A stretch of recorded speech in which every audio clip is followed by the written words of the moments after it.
আসসালামু আলাইকুম বন্ধুরা, এই মুহূর্তে আমি অবস্থান করছি আজব এক মসজিদের সামনে।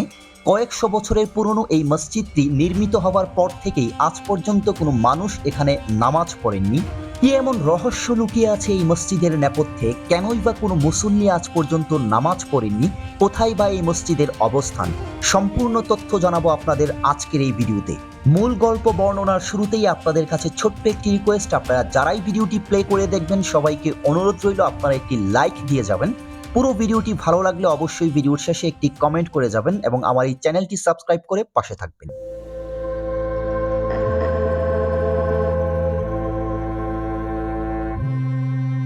জিন মসজিদ এটি বাংলাদেশের কুমিল্লা জেলার মুরাদনগর উপজেলার বাঙ্গরা বাজার থানাধীন কালারাইয়া গ্রামে অবস্থিত। সম্ভবত এটিই পৃথিবীর একমাত্র মানবসৃষ্ট মসজিদ যেটি নির্মিত হওয়ার পর থেকেই আজ পর্যন্ত কোনো মুসল্লি নামাজ পড়েননি। মূলত জিন জাতি নামাজ পড়ে থাকেন এই মসজিদে। পশ্চিমা বিশ্বে জিন সম্প্রদায় নিয়ে এখনও দ্বিমত থাকলেও পৃথিবীতে মুসলিম ধর্মাবলম্বী যারা রয়েছেন তারা বিশ্বাস করেন এবং এটাই চিরন্তন সত্য যে পৃথিবীতে জিন সম্প্রদায়ের অস্তিত্ব রয়েছে। কারণ পবিত্র কোরআনের 523 পৃষ্ঠা 27 পারার 51 নম্বর সূরা আজ-জারিয়াতে মহান আল্লাহ রাব্বুল আলামিন স্পষ্ট বলেছেন, ওয়ামা খালাকতুল জিন্না ওয়াল ইনসা ইল্লা লিয়াবুদুন, যার অর্থ জিন ও মানুষকে কেবল এজন্যই সৃষ্টি করেছি যে তারা আমার ইবাদত করবে। এছাড়াও মহান আল্লাহ রাব্বুল আলামিন জিন জাতি নিয়ে পবিত্র কোরআনে সম্পূর্ণ একটি সূরা নাজিল করেছেন, যা পবিত্র কোরআনের 29 পারার 72 নং সূরা আল জিন। রহস্যময় এই মসজিদটি ঠিক কবে নাগাদ প্রতিষ্ঠিত হয়েছিল এ ব্যাপারে কোনো সুনির্দিষ্ট তথ্য দিতে পারেননি স্থানীয় লোকজন। তবে তারা ধারণা করছেন আনুমানিক কয়েকশো বছরের পুরনো হবে এই মসজিদটি।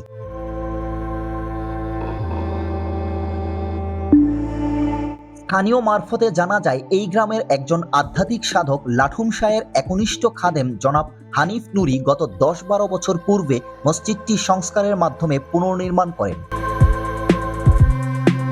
পূর্বে এই মসজিদের নেপথ্যে রয়েছে অনেক ভয়ানক লোমহর্ষক ঘটনার, যার বিবরণ দিয়েছেন স্থানীয় এলাকাবাসী।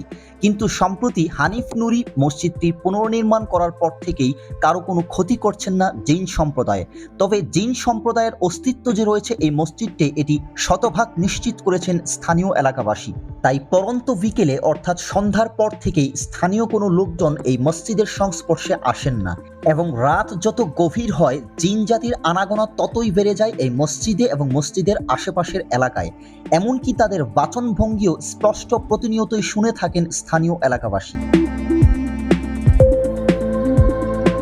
জানা যায় আশেপাশের কয়েকটি উপজেলা সহ বাংলাদেশের বিভিন্ন জায়গা থেকেই এই মসজিদে মিষ্টি, পায়েস, সেমাই রান্না করে নিয়ে আসেন জিন জাতির উদ্দেশ্যে।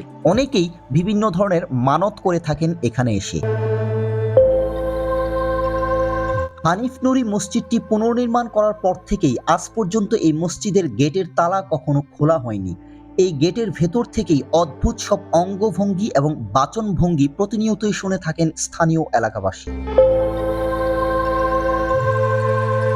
আয়তনে ছোট এক কাতার বিশিষ্ট মেহরাব সহ সম্পূর্ণ এই মসজিদটি প্রাচীন স্থাপত্য শিল্পের একটি অনন্য নিদর্শন বলা যায়। বন্ধুরা, মানব সৃষ্ট এই জিন মসজিদটি নিয়ে আপনাদের মতামত সহ সর্বোপরি ভিডিওটি কেমন লাগলো অবশ্যই কমেন্ট করে জানাবেন এবং ছোট্ট একটি লাইক দেওয়ার অনুরোধ রইল এবং আমার এই চ্যানেলটি সাবস্ক্রাইব করে পাশে থাকুন। দেখা হচ্ছে পরবর্তীতে নতুন কোনো ব্লগ নিয়ে। সে পর্যন্ত সবাই ভালো থাকুন, সুস্থ থাকুন, সুন্দর থাকুন। আল্লাহ হাফেজ।